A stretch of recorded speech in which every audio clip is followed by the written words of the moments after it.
राम हरे राम राम राम हरे हरे हरे कृष्ण कृष्ण कृष्ण हरे हरे।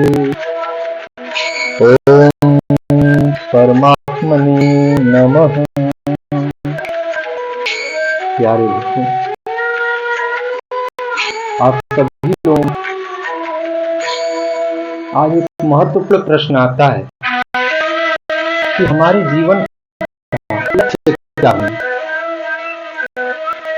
किसी का लक्ष्य डॉक्टर बनना, किसी का IPS बनना, किसी का वैज्ञानिक बनना, तरह की लोगों की तरह की लक्ष्य। परंतु तत्वगत हमारे जीवन का लक्ष्य भगवत प्राप्ति में ही लक्ष्य मुक्त प्राप्ति होना चाहिए। अतः लोगों के आज से हमारी जो भी कथाएं होंगी आपको के समझ, वह जीवन के लक्ष्य को लेकर के जीवन का लक्ष्य प्राप्ति होना चाहिए। सातवें असंध की नृसिंह भगवान द्वारा हिरण्यकश्यप का देने के पश्चात हिरण्यकश्यप के पुत्र और परम नारायण भक्त भगवान नृसिंह से भगवत प्राप्ति मांग रहे हैं, भगवत शांति मांग रहे हैं, भगवत शांति मांग रहे हैं। यहाँ पर भक्त प्रहलाद जी के बहुत ही सुंदर वचन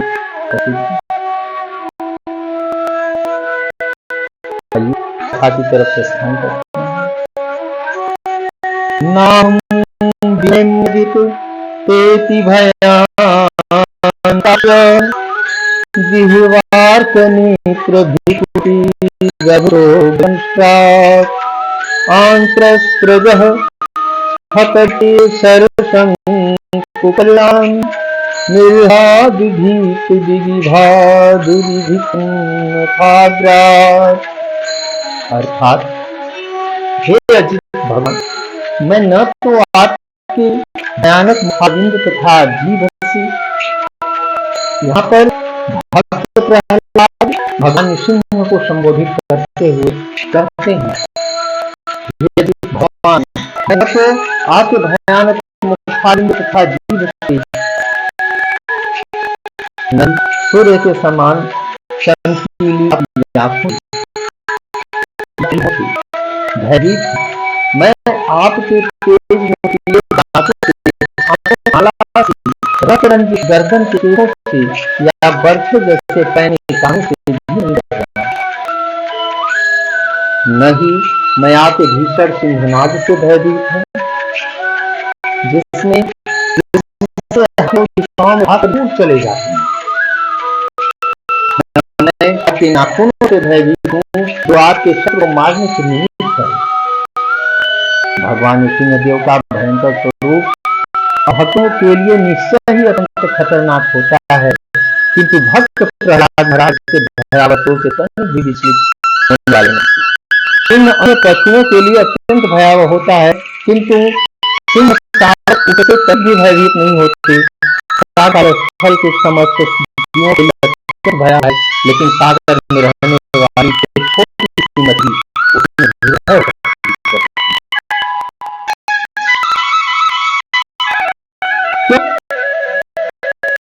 छोटी मछली विशाल सागर की तरफ रहे। ठीक इसी प्रकार हम अगर भगवान की शरण में रहे, परमेश्वर की शरण में रहे, शरण में रहे, हमें कौन भय प्रदान कर सकता है? किसकी सामर्थ्य जो हमें भयभीत करे, भगवान के भक्त को भयभीत करे। हमें आपको नहीं है ना, हमें आपको जो भी श्वासें मिली हैं, उसे एक श्वास में आप ज्यादा ले सकते, न एक श्वास कम ले सकते हैं। जब आएगी तब जान पड़ेगा मृत्यु से भय कैसा। आत्मा अमर है, मृत्यु बहुत कम है। पांच तत्वों में मिल जाता है।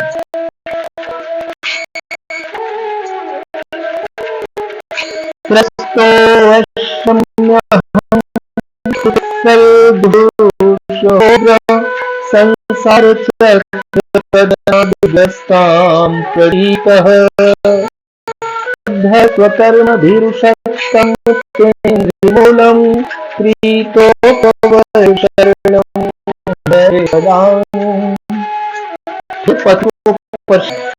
परम शक्तिशाली बुद्धि प्रभु, मैं अपने असुरों की संगति में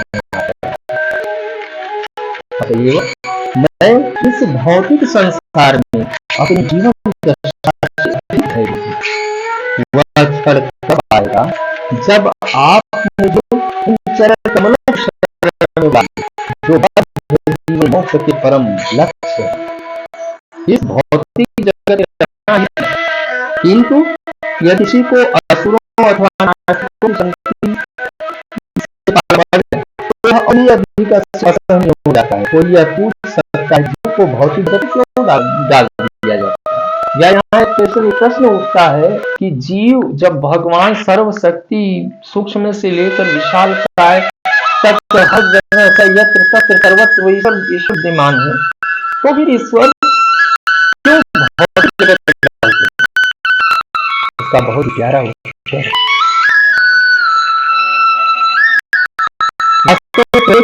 अपने कर्म के अनुसार बद्ध जीवन में रखा जाता है। प्रहलाद महाराज अन्य समस्त बुद्धिजीवियों सिखाते हैं कि उन्हें अपने कर्म के कारकों के बीच में क्योंकि वे बुद्धिजीवियों और अत्यधिक दयालु हैं। अतएव जैसा किसी भगवत गीता में कहा है, धर्म पालन में त्रुटियां आती हैं तब तक श्री भगवान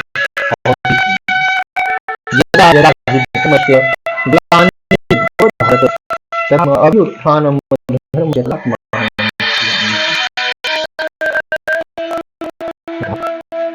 श्री भगवान बद्ध जीवों का उद्धार करने हेतु अत्यंत रखते हुए हम सबको भगवत धाम लौटने को आदेश देते हैं।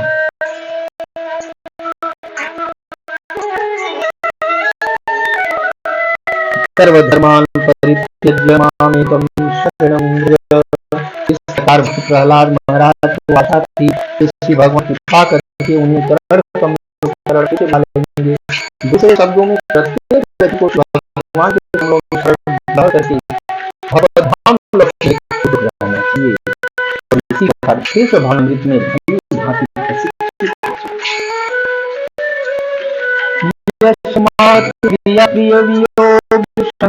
जन्म को कालिना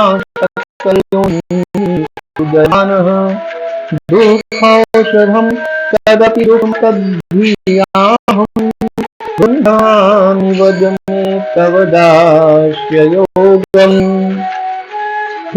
महान है परमेश्वर प्रिय तथा अप्रिय परिस्थितियों के संयोग से तथा उनके वियोग के कारण से विचारी स्थिति को प्राप्त करता है।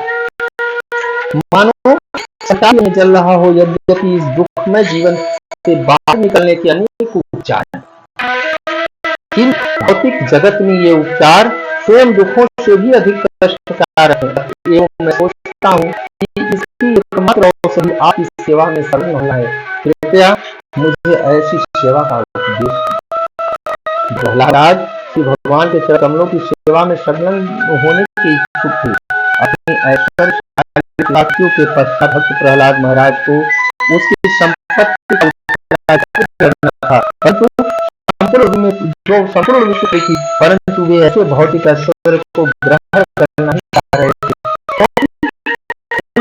नरक में चाहे धनी हो या निर्धन, भौतिक दशाएं सर्वत्र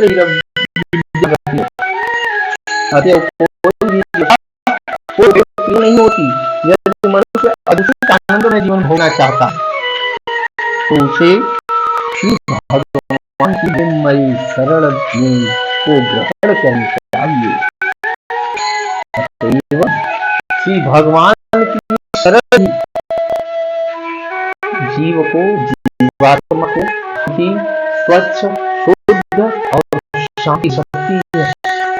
बाकी इस चराचर जगत में कहीं शांति मिलने वाली नहीं। यदि आपके भीतर, आपके अंतर्मन में शांति नहीं है तो आपको कहीं भी शांति नहीं है।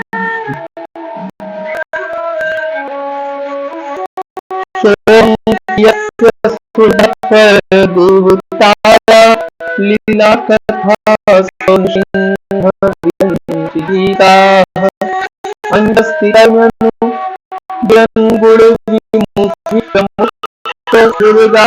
पद युगालयहं ससंगः।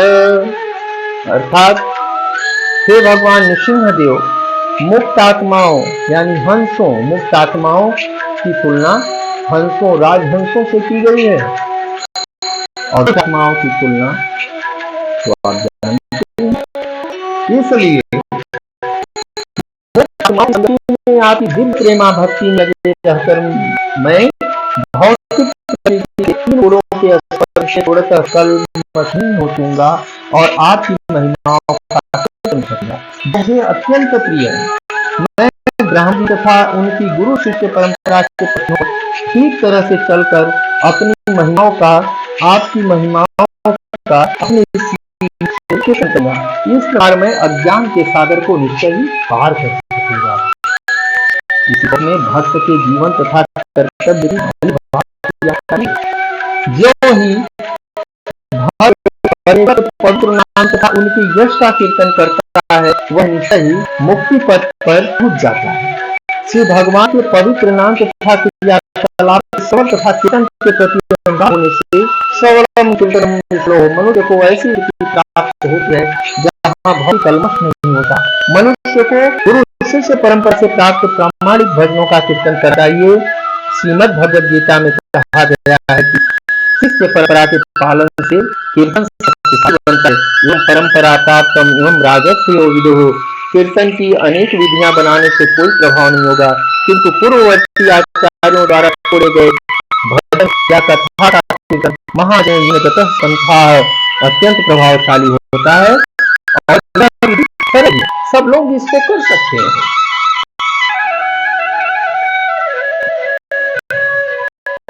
इसलिए इस श्लोक में भक्त प्रहलाद महाराज अंजह सरलता से शब्द का प्रयोग करते हैं। शिष्य परंपरा से प्राप्त महापुरुषों के विचार को स्वीकार करना निश्चय ही उत्कृष्ट चिंतन विधि से सरल होगा, जिसे द्वारा मनुष्य परम सत्य को समझने को कोई न कोई साधन ढूंढना करता है। सर्वोत्तम विधि यही है, पूर्ववर्ती आचार्यों के उपदेशों को स्वीकार करके उनका पालन किया जाए, तब ईश्वर साक्षात्कार तथा आत्म साक्षात्कार अत्यंत सहज। इस सरल पालन से मनुष्य प्रकृति के भौतिक गुणों के कलमश से मुक्त हो जाता है और अज्ञान के उस सागर को पार कर सकता है जो अनेक कष्टदायक परिस्थितियों से भरपूर है, उनको पार कर जाता है। महान आचार्यों के कथनों पर चलकर मनुष्य हंसों या परम हंसों की सद्गति प्राप्त करता है, जो भौतिक कष्टदायक परिस्थितियों से पूर्णतया मुक्त है। आचार्यों के उपदेशों का पालन करके मनुष्य सदा के लिए समस्त विघ्नों, बाधाओं, सांसारिक भौतिक व्यवधानों से, कलमश से मुक्त हो जाता है और इस क्योंकि वह जीवन लक्ष्य तक पहुंच जाता है और जीवन लक्ष्य हमने आपको आरंभ में ही बता दिया, लक्ष्य व्यक्ति का भागवत प्राप्ति में ही अंतर है। इसके अलावा कहीं भी आपको शांति नहीं मिलने वाली। आप सबको राधे, जय श्री कृष्ण।